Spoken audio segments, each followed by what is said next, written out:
मंगलम भगवान वीरो मंगलम गौतमो गणी मंगलम कुंद कुंदार्यो जैन धर्मोस्तु मंगलम सर्वमंगल मांगल्यम सर्वकल्याणकारकम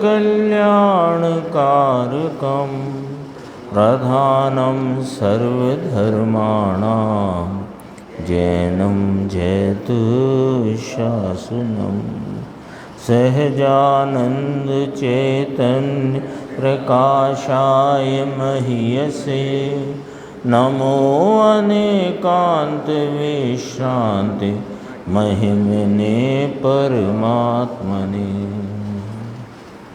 आचार्य कुंद कुंद देव द्वारा रचित पंचास्तिका संग्रह नाम के ग्रंथ में मोक्ष मार्ग प्रपंच अधिकार के निरूपण स्वरूप जो 9 पदार्थों की चर्चा आचार्य भगवान ने की, उसमें मोक्ष पदार्थ के संदर्भ से अंतिम गाथा है ये 153। और यहाँ मोक्ष मार्ग प्रपंच अधिकार 9 पदार्थ के निरूपण स्वरूप पूर्ण होता है और 154 से फिर चूली का प्रारंभ होगी इसी अधिकार की। 153 गाथा का पाठ करते हैं। जो संबरेण जुत्तो निजर माणोद सब कमाणी भवगद बेदा उत्सो मुयदि भवम तीर्ण सो मोखो। जो सर्व संवर युक्त है अरु कर्म सब निर्जर करें वे रहित आयु वेदनीय और सर्व कर्म विमुक्त हैं। उत्थानी का है यह द्रव्य मोक्ष के स्वरूप का कथन है। भाव मोक्ष की चर्चा आई 150 151 में। फिर 152 में ध्यान की चर्चा की कि केवली परमात्मा को किस प्रकार का ध्यान है, यानी वे अपने निजानंद स्वभाव में लीन रहते हैं, इसको किसी प्रकार ध्यान कहा जा सकता है, ये चर्चा आई। अब कहते हैं कि द्रव्य मोक्ष माने कि शेष रहे कर्मों का संयोग से चले जाना और शरीर आदि का भी संयोग छूट जाए और आत्मा अपनी पूर्ण अवस्था में पूर्ण अवस्था प्राप्त सिद्ध अवस्था में वह विराजमान होता है, ये चर्चा है। देखो, जो संवर से युक्त है ऐसा केवल ज्ञान प्राप्त जीव निर्जरन अर्थ सर्व कर्माणि सर्व कर्मों की निर्जरा करता हुआ, है ना। इसको ऐसे ही समझना जैसे पूर्व की गाथा में विस्तार आया था कि सर्व कर्मों की होती हुई निर्जरा और उसमें स्वयं में लीन रहते केवली परमात्मा। किस भाव से? कि परम संवर के भाव से। परम संवर कहा ना उसको, तो परम संवर के भाव से अपने स्वरूप में लीन रहते केवल ज्ञानी परमात्मा, उनके जो ध्यान वर्तता है उस ध्यान के निमित्त से ऐसा कथन किया है। वास्तव में तो कर्मों का निर्जरित होने का व्यापार स्वयं से स्वयं में होता है, उनकी उपादान रूप शक्ति से होता है। तो कहते हैं कि सर्व कर्मों की निर्जरा करता हुआ वेदनीय और आयु रहित होकर भव को छोड़ता है ना। अब अपुनर्भव की प्राप्ति होती है। इसको अपुनर्भव शब्द लिया टीका में, अपुनर्भव की प्राप्ति होती है। इसलिए इस प्रकार सर्व कर्म पुद्गलों का वियोग होने के कारण वह भाव मोक्ष है। मोक्ष माने मुक्त हो गए। काय से मुक्त हो गए? कि सर्व कर्मों के संयोग से, भव से, शरीर से, सबसे अब एक शुद्धात्म तत्व अपनी परिपूर्ण प्रगटता से विद्यमान है, जो प्रति समय अपने परिपूर्ण परिपूर्ण परिपूर्ण भाव से उत्पादव्य होता हुआ सादि अनंत काल तक ऐसे का ऐसा रहता है। अब कोई भव होगा नहीं, यद्यपि केवल ज्ञानी के भी नहीं होता, लेकिन अभी भव विद्यमान है। केवल ज्ञानी को भव विद्यमान है, वर्तमान में जो जन्म हुआ था जिस भव में, और वो भव तो विद्यमान है ना। इस अपेक्षा समझना कि भव को छोड़ता है, इसलिए इस प्रकार सर्व कर्म पुद्गलों का वियोग होने के कारण इसको मोक्ष कथन करने में आया है। अब देखो इसकी टीका आचार्य अमृतचंद्र भगवान की देखो। वास्तव में भगवान केवली को भाव मोक्ष होने पर परम संवर सिद्ध होने के कारण, तीन बातें पहले ये समझना। वास्तव में यथार्थतया भगवान केवली, जिनने अपने स्वरूप की एकाग्रता के द्वारा स्वरूप में विद्यमान अनंत गुणों की परिपूर्ण प्रकटता को पर्याय में प्रकट किया है, ऐसे वे केवली परमात्मा को क्या हुआ है कि भाव मोक्ष हुआ है। ये चर्चा 150 से 151 में आ गई कि इसको भाव मोक्ष क्यों कहा, कि जो क्रम रूप से प्रवर्तती ज्ञप्ति क्रिया और परिणति में होती अशुद्धता, उससे मुक्त हो जाने से वे भाव मोक्ष को प्राप्त हुए। तो दो बातें हुई, केवल ज्ञान, केवल दर्शन आदि अनंत चतुष्टय पर्याय में प्रकट हुए हैं, तो उन्हें भगवान केवली, तो भगवान केवली को भाव मोक्ष होने पर, यानी अशुद्धता और क्रम रूप वर्तती ज्ञप्ति की क्रिया वह रुक गई है, और अंतरंग में क्या प्रकट हो गया है कि परम संवर सिद्ध हो गया है। परम संवर कहा था ना कि मिथ्यात्व के उधर भी चलते हैं अपन, पूर्व की गाथा में क्रम है ना। तो परम संवर माने मिथ्यात्व के टलने से उत्पन्न संवर नाम शुद्धि की प्रकटता, और उस शुद्धि की वृद्धि होते भाव में पूर्ण शुद्धि की प्राप्ति होना, इसका नाम परम संवर है। तीन शब्द आए यहाँ, ये सब पूर्व की गाथा में से आए। भाव मोक्ष शब्द आया, केवली परमात्मा शब्द आया, और परम संवर शब्द आया।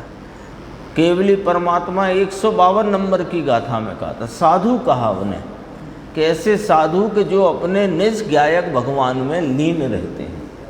तो ध्यान कहना था ना, इसलिए साधु शब्द लिया।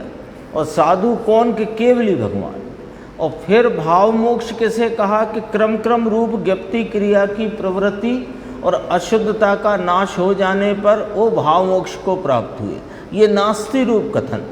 और अस्थि रूप कथन के शुद्धता, जो मिथ्यात्व अनादि मोह के टलने से, अनादि भ्रांति मिथ्यात्व का जो भाव था, उसके टलने से प्रगटी आंशिक शुद्धि, उस शुद्धि की वृद्धिगत भाव, और वृद्धिगत होते भाव के द्वारा पूर्ण शुद्धि को प्राप्त हुए, तो परम संवर सिद्ध हो गया है।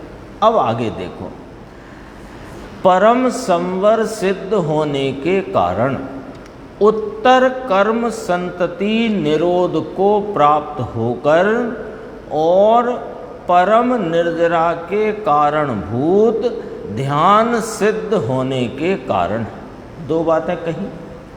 उत्तर कर्म संतति माने भावी कर्म परंपरा। भावी की तो कोई कर्म परंपरा शेष नहीं रही। केवली हुए परम संवर जिनकी परिणति में सिद्ध हो गया, पूर्णता के भाव को जिन्होंने प्राप्त कर लिया, अब उनके भावी कर्म परंपरा तो शेष न रही। और निर्जरा जो पूर्व के संचित कर्म है, पूर्व उपार्जित अघातीय कर्म पड़े हैं ना अभी संयोग में, तो उनके कारणभूत यहाँ ध्यान चल रहा है। कौन सा? स्वरूप लीनता वाला। कैसी स्वरूप लीनता? निजानंद रस लीन। उस ध्यान को करना नहीं पड़ता। जैसी कि आत्म आराधना साधना के काल में उपयोग को बाहर से हटाकर स्वयं सन्मुखता स्वरूप प्रवर्तन में एकाग्रपने करते थे, वो नहीं। अब तो निजानंद रसलीन वाला जो ध्यान है उसकी चर्चा 152 में आ गई। वो तो हटता ही नहीं। ये भी चर्चा आई थी प्रश्नोत्तर कि साहेब उनको जब विहार होता है तीर्थंकर परमात्मा का, तब भी ध्यान होता है कि वो विहार होता है, वो सब तो द्रव्य का क्षेत्रांतर है। वे तो निजानंद रसलीन है, न उन्हें जाने का कोई भाव है, न विकल्प है, न इच्छा है, न जाते हैं। क्षेत्रांतर है। तो उत्तर कर्म संतति यानी भावी कर्म परंपरा का निरोध हो चुका है और परम निर्जरा के कारणभूत ध्यान उनकी परिणति में सिद्ध है, निजानंद रसलीन वाला। इस कारण पूर्व कर्म संतति है ना, इसका भी देखो। पूर्व माने पहले की, पहले जो उपार्जित कर्म थे, आयु वेदनी आदि जो अघातिया कर्म, उनकी स्थिति कि जिसकी स्थिति कदाचित स्वभाव से ही आयु कर्म के जितनी होती है। पहले तो ये लिया स्वभाव से ही, माने उनका स्वभाव, कर्मों की स्थिति का हिसाब। तो जो 4 अघातिया शेष हैं उनमें जो 3 हैं उनकी स्थिति आयु कर्म जितनी ही है। एक तो ये केस नंबर 1, यानी या तो ये स्थिति है कि उनके जो 4 अघातिया कर्म शेष हैं उनकी स्थिति भी उनके आयु कर्म की स्थिति के बराबर है, अथवा और कदाचित समुद्घात विधान से आयु कर्म के जितनी होती है। यानी जब केवली समुद्घात होता है तो जो कर्मों की स्थिति में फर्क है, अंतर है, वो भी खत्म हो कर के वे सब के सब एक साथ क्षय को अथवा वियोग को अथवा छूट जाने को प्राप्त होते हैं। हाँ, आयु कर्म के जितनी है तो ठीक है, नाम गोत्र वेदनी की, नहीं तो वो समुद्घात विधान, इसका फुटनोट है, पढ़ लेंगे अपन। केवली भगवान को वेदनीय नाम और गोत्र कर्म की स्थिति कभी स्वभाव से ही माने उनके कर्मों की स्थिति का हिसाब ही ऐसा है कि केवली समुद्घात रूप निमित्त हुए बिना ही आयु कर्म के जितनी होती है, और कभी उन 3 कर्मों की स्थिति आयु कर्म से अधिक होने पर भी वह स्थिति घटकर आयु कर्म जितनी होने की क्रिया में केवली समुद्घात निमित्त बनता है। समझना, ये सब बातें अलग अलग हैं। 3 कर्म वेदनीय, नाम और गोत्र, और एक अब आयु की स्थिति पूर्ण होने को है, और 3 की स्थिति अभी शेष है। तो वे कर्मों की स्थिति घटाने के लिए समुद्घात नहीं हुआ और केवली समुद्घात से वे नहीं घटे, वे तो स्वतः ही घटने थे, सो घटे। इसको समझना हो तो अपन एक बात करेंगे, पहले इसे पूरा करते हैं। तो इसको केवली समुद्घात क्या है कि आत्मा के असंख्य प्रदेश विस्तार का पूरे 3 लोक में विस्तृत हो जाना, लोकाकाश में विस्तृत हो जाना पूरे में, तो वो तो आत्मा की क्रिया है। आत्मा का विस्तार हुआ ना, तो आत्मा के प्रदेशों का उस प्रकार विस्तार होना आत्मा की क्रिया, और नाम गोत्र वेदनी की स्थिति घटना ये कर्म की क्रिया है, उसे आयु बराबर होना। तो इनमें निमित्त नैमित्तिक संबंध मात्र घटता है और कोई प्रकार इसमें घटित नहीं होता। ये ध्यान रखने की चीज़ है। हाँ हाँ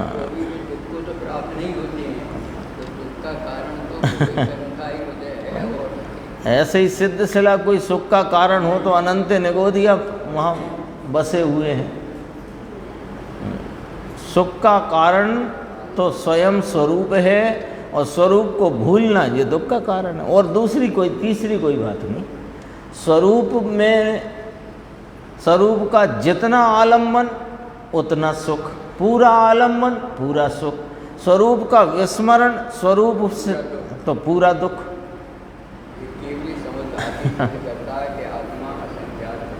हाँ असंख्यात है। समुद्घात क्या है, यहाँ जो चर्चा है कि अभी 4 कर्म शेष हैं अघातिया, आयु, वेदनीय, नाम और गोत्र, है ना। वेदनीय माने जो अब तो साता की बात है, उसे भी वीतराग होने से वेदनीय तो कुछ है नहीं, वेदन तो है नहीं, पर वो निमित्त में है। नाम जैसे वे तीर्थंकर महावीर कहलाते हैं, उनका जो गोत्र कुल है, मनुष्य कुल, उच्च कुल जो भी है, वो कर्म की स्थिति अभी पूरी नहीं हुई है ना। क्योंकि कोई भी कर्म अकर्म रूप कब होता है, जब उसकी स्थिति पूरी होती है, और कोई रीति नहीं है। कर्म के जो कर्म संयोग में है उसके अकर्म रूप होने की विधि एक ही है कि उसकी स्थिति पूरी हो। अब स्थिति पूरी हुई नहीं और आयु की स्थिति पूरी हो रही है, तो ये देह तो छूटने को ही है। जो देह है भले परम औदारिक है, पर वो छूटने को है। अब वो जो 3 कर्म की स्थिति को वो घटते हैं स्वयं अपने से, और उसमें निमित्त क्या होता है कि केवली भगवान के आत्मा के जो लोक प्रमाण संख्यात प्रदेश हैं, जो अभी वर्तमान में संकुचित हैं, जैसे महावीर भगवान के संदर्भ में 7 हाथ, आदिनाथ भगवान के संदर्भ में 500 धनुष, तो उतना विस्तार है। वो विस्तार स्वयं वे प्रदेश फैल करके पूरे 3 लोक का जो है ना, 14 राजू उतंग जो ब्रह्मांड है लोकाकाश, उसमें फैल जाते हैं। कितने समय के लिए? 1-2 समय का है शायद, 1-2 समय का, और वो फैलकर वापस सुकड़ जाते हैं और उसी शरीर प्रमाण हो जाते हैं। और उस शरीर प्रमाण हो करके वो आयु कर्म की स्थिति भी पूरी हो गई और 3 कर्म की भी पूरी हो गई।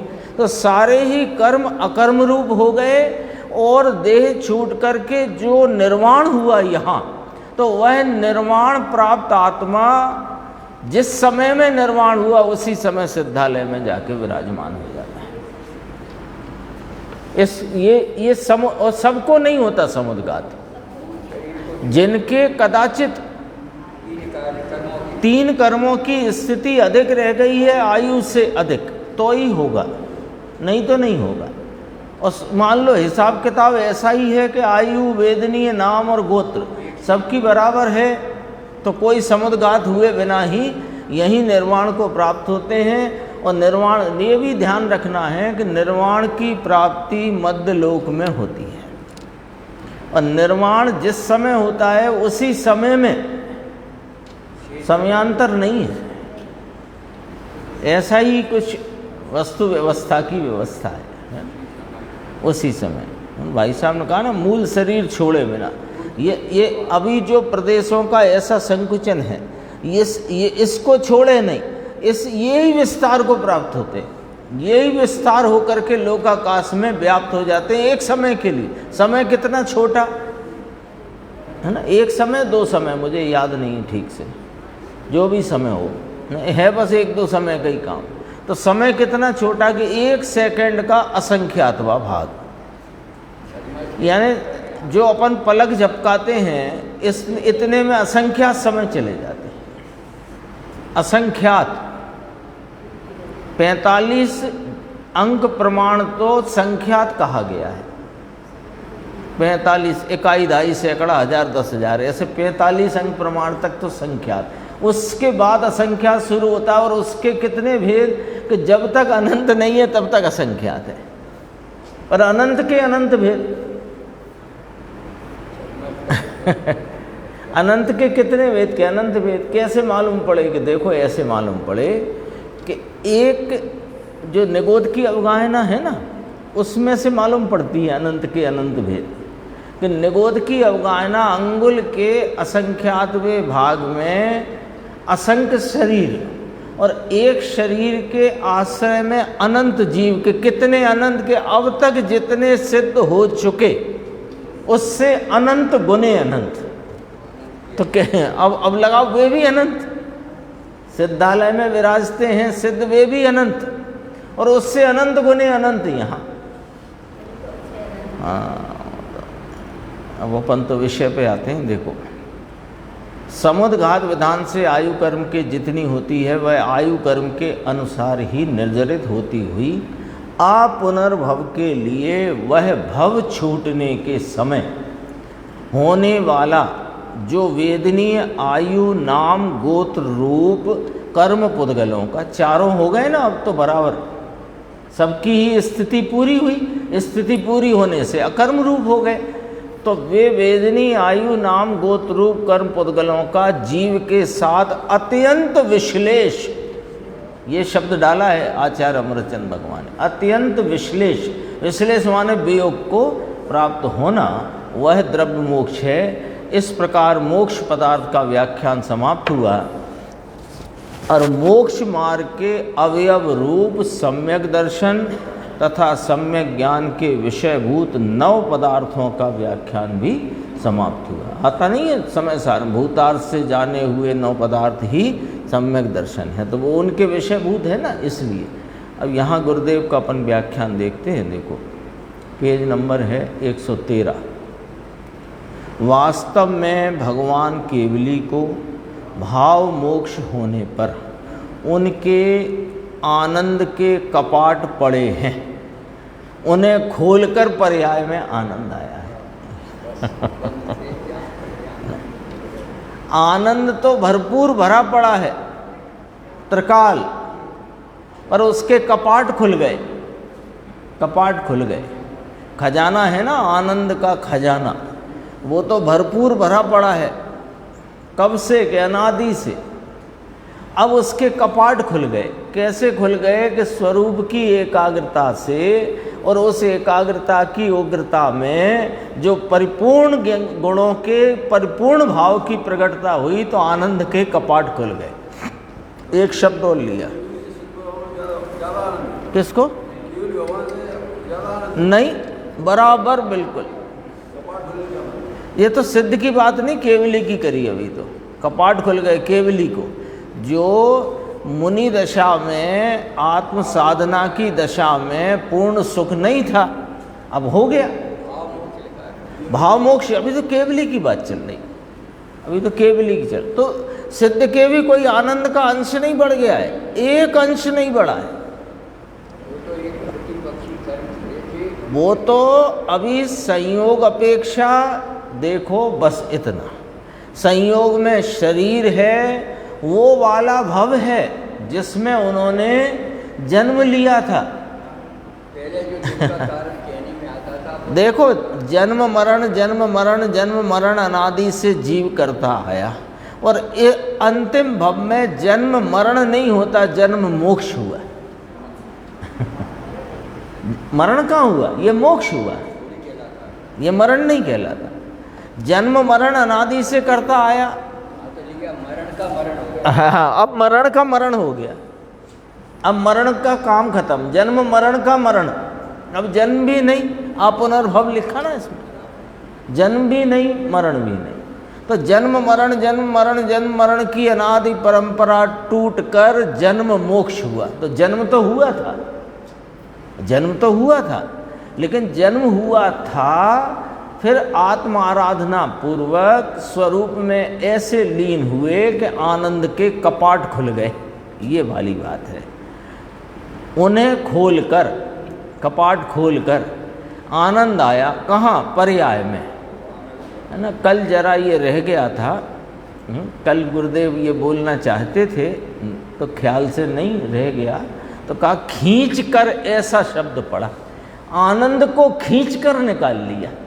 किसने खींचा? कि स्वरूप की एकाग्रता की उग्रता ने खींच लिया, पर्याय ने अपनी रायकार से जो था उसे खींच लिया, पर्याय ने खींच लिया।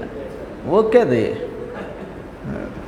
संप्रदान भी पर्याय का पर्याय है, द्रव्य नहीं है ना। ये तो प्राथमिक रूप से समझने को कि अन्य द्रव्य इसकी पर्याय का दाता नहीं, इसलिए पर्याय का दाता द्रव्य है, ये वाली बात समझाई गई, बताई गई। बाकी तो पर्याय का दाता पर्याय है। कहावत है, पिता ने पुत्र को दिया, पर वास्तव में तो पुत्र ने अपनी योग्यता से कहो, अपने गुण से कहो, हाँ, वो तो स्वयं आया है ना, उसकी योग्यता से आया है। खींच कर ऐसा शब्द कहीं पढ़ा, अभी याद आया, इस शब्द कहीं है, ध्यान खींच कर, यानी ध्यान में पड़े। कैसे पड़े? एकदम पड़े। कैसे एकदम? के एकदम उग्र ध्यान, स्वरूप की एकाग्रता की ऐसी उग्रता कि फिर बीच में कोई खलल ही नहीं पड़ा और पूर्णता की प्राप्ति हुई। 12वें गुण स्थान में अंतर मुहूर्त रुक करके, अंतर मुहूर्त काल है 12वें गुण स्थान का, उतने में 13वें गुण स्थान में ये आनंद के कपाट खोल दिए।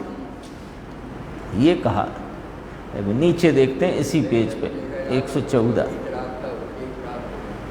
हाँ, यद्यपि तो सम्यक दर्शन होते ही आनंद का अंश तो प्रकट हो गया, और आनंद क्या, सर्वगुणांश प्रकट हो गया, निर्मल पने, पवित्र पने। अभी देखो, यह आत्मा जानने वाला है, बहुत गंभीर है, थोड़ा देखना, बहुत अच्छी चर्चा है। यह आत्मा कौन है कि जानने वाला है? 114 पेज है हिंदी में। अपने को जाने, पर को जाने, वही उत्तम पदार्थ महान प्रभु है, ये मैं आत्मा। जानने के स्वभाव को धरने वाला एकमात्र। तो ये तो परमात्म प्रकाश में अभी चली रही हैं गाथाएं, 97, 98, 99, 100। केवल ज्ञान, केवल दर्शन स्वभाव है ना, उस स्वभाव से सब जीव समान है। तो जो अपने को जाने, पर को जाने, वही उत्तम पदार्थ है जगत भर में, ये महान है।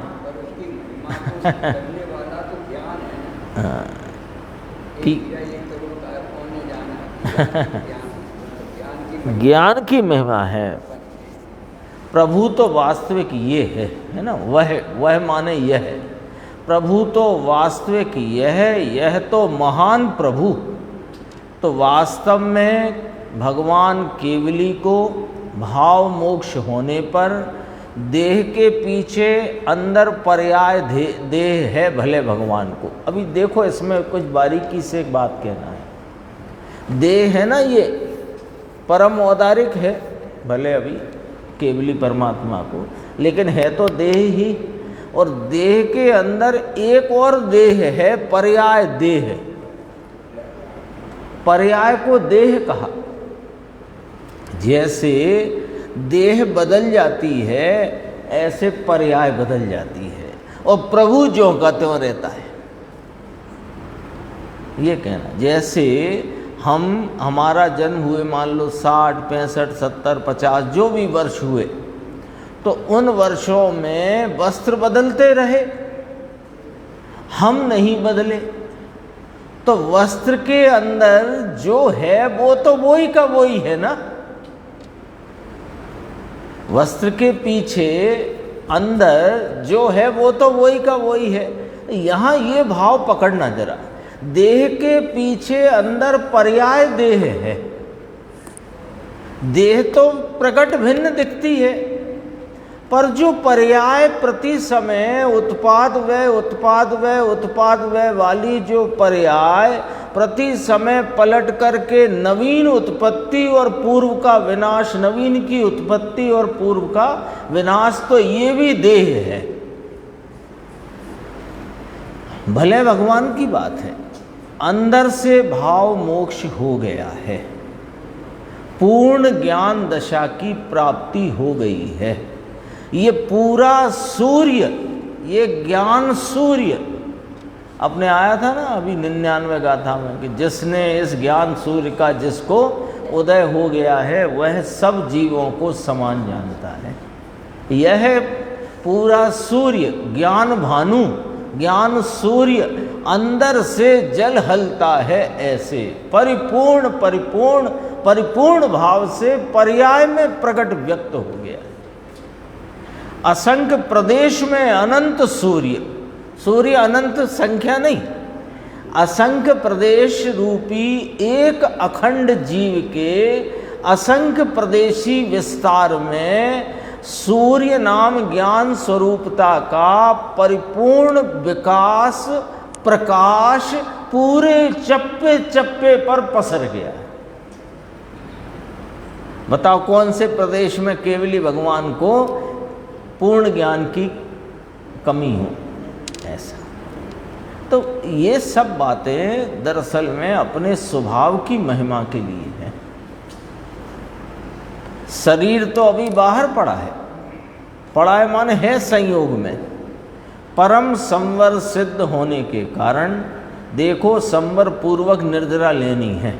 पहले से बात चली आई है, ये संवर पदार्थ की व्याख्यान के समय से ये बात चली आई है कि संवर पूर्वक निर्जरा होती है, नहीं तो निर्जरा सच्ची होती नहीं। अब उन्हें तो परम संवर प्रकट हुआ है।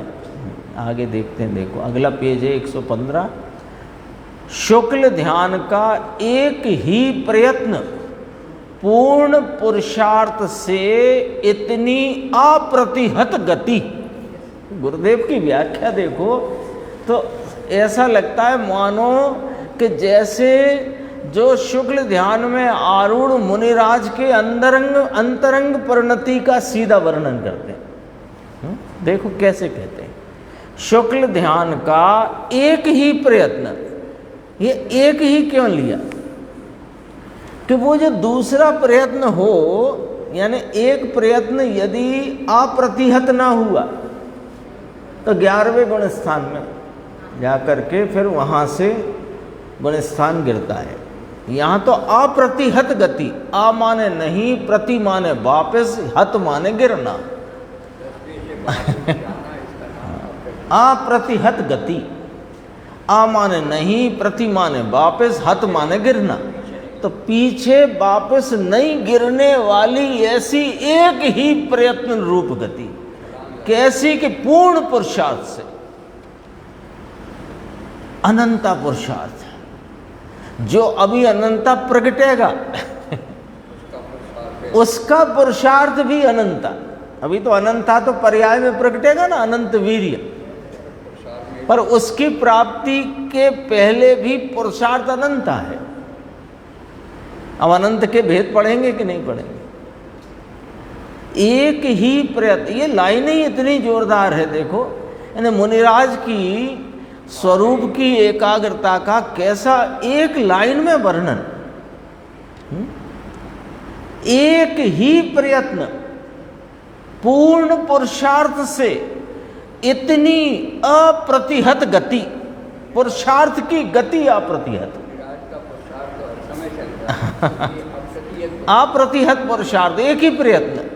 6वें 7वें में झूलते थे तब प्रयत्न चलता था, वो प्रयत्न होता था, फिर वह वापस 6वें में आ जाते थे कंबल।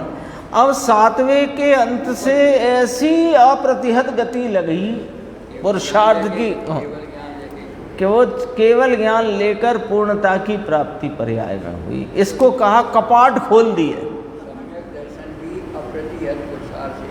हाँ,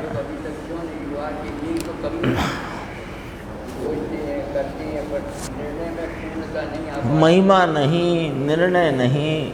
कोई कहे कि हमें तो बहुत महिमा है गायक की, तो ये गायक इतना दरअसल में इतना एटीट्यूड वाला है कि राग के अंश का भी यदि तुमको किंचित महिमा है तो ये नहीं हाजिर होगा, हाजिर नहीं होगा, ये उसका निरादर कर रहा है, क्योंकि उसमें उसका अनादर है।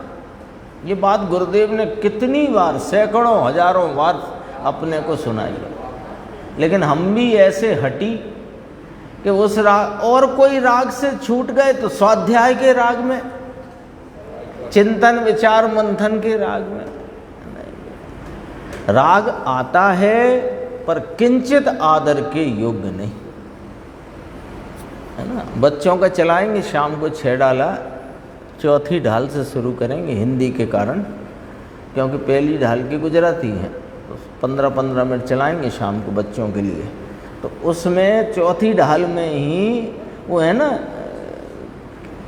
कहाँ से शुरू, हाँ उसमें शुरुआत का ही है ना, सम्यक दर्शन, हाँ या बिन ज्ञान चरित्र, हाँ हाँ तीसरी डाल के आखिर में है वो, धारो भव्य पवित्र, वहाँ से शुरू है वो 22 नंबर या 23 नंबर का प्रवचन। ऐसे आराम से गुरुदेव का तो खैर कोई भी विषय हो गंभीर हो सकता है, लेकिन सरल जरूर होता है। गंभीरता तो होती है पर सरल जरूर होता है। सरल तो उनकी शैली ही है। देखो केवल ज्ञान लिया होने पर भी, कैसे लिया केवल ज्ञान, एक ही प्रयत्न पूर्ण पुरुषार्थ से इतनी अप्रतिहत गति, तो कर्म में वेदनी और आयुष्य की स्थिति में किसी केवली को अंतर रह जाता है कर्मों की स्थिति में। तो पूर्व कर्म संतति की जिसकी स्थिति कि ओहो इन कर्म के प्रकार में भी ऐसा कोई प्रकार रह गया, यहाँ तो ध्यान की धारा थी शुक्ल ध्यान एक धारा थी, उससे केवल ज्ञान हुआ, तो सबको इस धारा से ही होता है। धर्म ध्यान, उग्र धर्म ध्यान, शुक्ल ध्यान पाया, दूसरा पाया, वह होने पर भी केवल ज्ञान की दशा आनंद दशा पूर्ण। आप पूछ रहे थे ना, यहाँ आ गई बात, आनंद दशा पूर्ण, परंतु कर्म का स्थिति का हिसाब बाकी रहने से कदाचित आयु की स्थिति प्रमाण में अन्य 3 कर्मों का अंतर रह गया हो। ओहो विविधता देखो, ये गुरुदेव क्या पकड़ रहे हैं यहाँ, जरा देखना कि कर्म जो बंधे वे कोई जीव से पूछ के नहीं बंधे। कर्मों में जो स्थिति का बंध पड़ा वो कर्म पुद्गलों का स्वयं की योग्यता प्रमाण से उस विविध भाव को प्राप्त होकर पड़ा, और बीच में भी वो सब स्थितियां उनकी बदलती रहती हैं, फिर भी अंतिम में आकर के भी रह गई हो तो तब की बात ली है। परंतु कर्म का बाकी रहने में किसी को अंतर, विविधता देखो, ओ हो देखो पहले क्या बोला, ओहो हो विविधता देखो, प्रत्येक द्रव्य के परिणमन की स्वाधीनता ऐसी कि उसके परिणमन में उनसे ही विविधता होती है, किसी से कोई हो जाए ऐसा नहीं। ये कर्म की ऐसी योग्यता वाले रजकण कि उसकी स्थिति किसी की वेदनीय विशेष हो, आयुष्य की थोड़ी हो, किसी को दोनों की समान हो, कदाचित स्वभाव से, कदाचित उनकी स्थिति के हिसाब। स्वभाव शब्द से आत्मा का स्वभाव नहीं पकड़ना है, स्वभाव माने कर्मों की स्थिति का हिसाब। कदाचित आयु कर्म जितना हो और कदाचित समुद्घात विधान से आयु कर्म के जितनी हो जाती है। ओ हो केवली पना क्या स्थिति वर्णन करते हैं। अभी तो केवली की स्थिति है ये, अभी आगे चर्चा है। परिणाम में और स्थिति में अलग अलग क्यों है? एक साथ अपन जो भाव किए तो 7 प्रकृतियों में बंटवारा हुआ, तो वो बंटवारा अपने अनुसार हुआ तेरे भाव के। तेरे हाँ, भाव तो बस एक निमित्त मात्र है उसमें। एक से ठीक निमित्त भी क्यों कहा कि अनुकूलता अनुरूपता का संबंध। किसी कम बनी, किसी का अनुसार एक पता 7 प्रकृतियों में जो बंटवारा हुआ वो अपने अनुसार। ये इस पे गुरुदेव का कहना है कि ओ हो विविधता देखो, है ना, 116 पेज। यह परमाणु की ऐसी ही अवस्था वाले रजकण वहाँ रह गए कि आयुष्य की अपेक्षा उनकी स्थिति कुछ अधिक थी, तो ये समुद्घात हुआ तो समान स्थिति हो गई। समान होने की योग्यता उनमें थी भाई, है समझना। समुद्घात ने किया ऐसा बिल्कुल भी नहीं है। यानी यही आता समुद्घात के द्वारा उनकी आयु प्रमाण करना। ये सब निमित्त से कथन किए जाते हैं। यहाँ समुद्घात हुआ इसलिए नहीं ऐसा। लहरें तो यहाँ पर्याय में, इसकी पर्याय इसके कारण हो, जीव की पर्याय जीव के कारण, पुद्गल की पर्याय पुद्गल के कारण। ये कर्ता का कार्य निमित्त संबंध ही सिद्ध होता है, मात्र कर्ता कर्म रहित। यहाँ समुद्घात हुआ इसलिए उसके परमाणु की स्थिति घटना पड़ी, ऐसा नहीं है। घटने के योग्य ही थे, उसके कारण से घटे हैं। विवाद निमित्त संबंध का निमित्त संबंध, परंतु निमित्त संबंध का अर्थ क्या कि उसके कारण यहाँ नहीं और इसके कारण वहाँ नहीं। इसका मतलब निमित्तिक संबंध होता है। यदि कारण से कार्य हो तो वो कारण कार्य कर्ता कर्म संबंध होता है।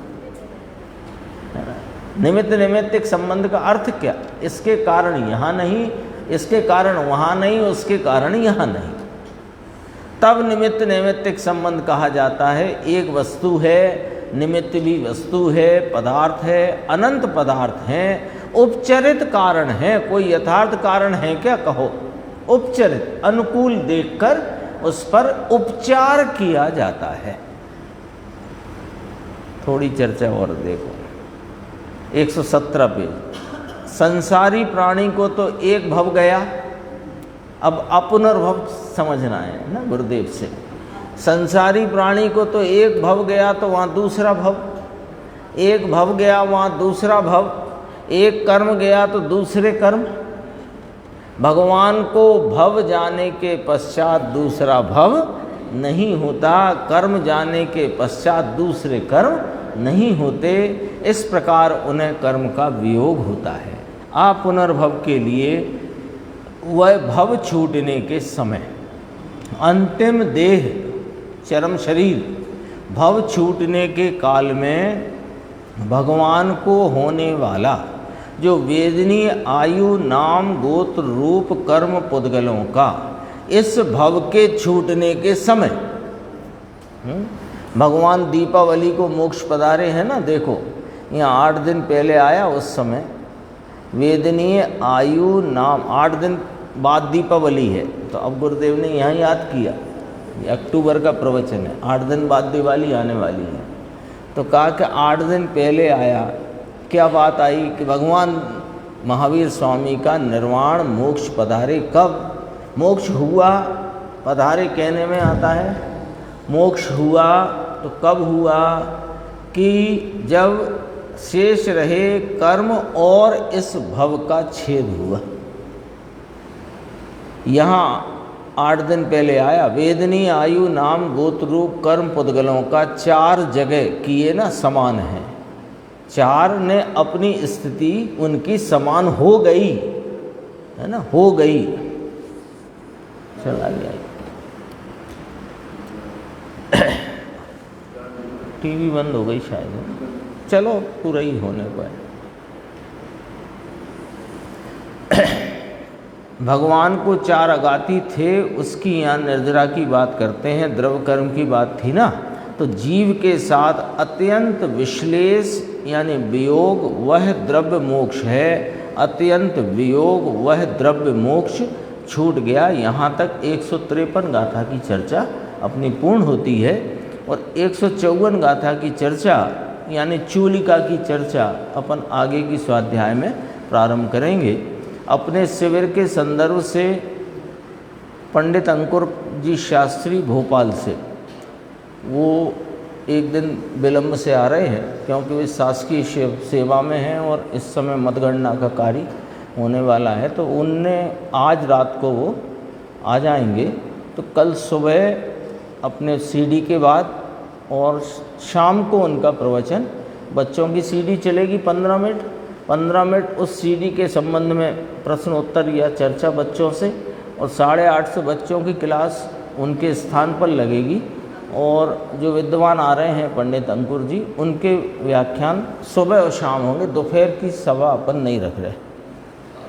2 टाइम रखेंगे। और ऐसा सुझाव विमल जी का भी था, टीटू भाई ने भी सुझाव दिया था कि अपनी जो दोपहर को अभी 50वीं इकाई की कक्षा चल रही है, इसको अपन शाम को शिफ्ट कर दें, तो दोपहर की बजाय इसको शाम को। तो अभी तो पंडित जी 1 तारीख तक हैं, तो 1 तारीख की शाम मतलब दोपहर को ना रखकर अपन फिर शाम से ही अपनी ये 50वीं इकाई की स्वाध्याय कंटिन्यू करेंगे। 8:30 से रात को 8:30 रख लो, वो कर लेना एडजस्ट जो भी है। 8:30 से रख लेंगे तो इन लोगों बच्चों की पाठशाला या जो बहनों की पाठशाला वो 8:30 तक हो जाएगी, 7:30 से 8:30 जैसे करना। हाँ तो शाम की कर लेंगे।